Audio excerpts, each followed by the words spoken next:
une difficulté évidente pour le monde d'accepter la miséricorde. Le vrai disciple a pris une résolution décisive à ce sujet.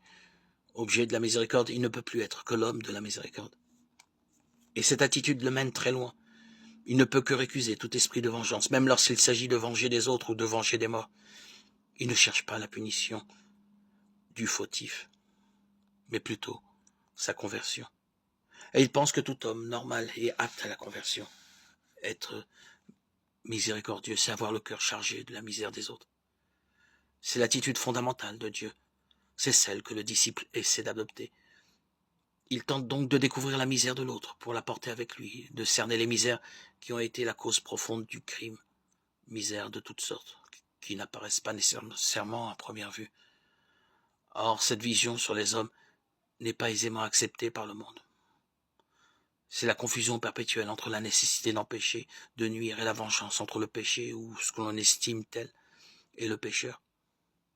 Cette confusion est le fait même des totalitarismes de tout poil, presque leur définition.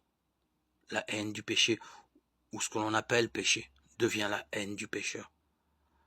Or, qui échappe à cette tentation? Simplisme si facile qui permet de neutraliser aussi bien le gêneur que le criminel le plus endurci.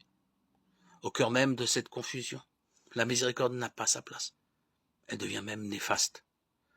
Elle apparaît comme une attitude antisociale de nature à créer le désordre, du fait qu'elle remet en cause le jugement des hommes influents. Le disciple qui vit cette miséricorde est rejeté de cette société, qu'elle soit politiquement totalitaire ou plus simplement que les hommes qui la composent se laissent aller au plan individuel à ce totalitarisme dont chacun est tenté, tant il est vrai qu'il est facile de parler de miséricorde, mais difficile de la vivre, lorsqu'on en mesure toutes les implications personnelles ou sociales.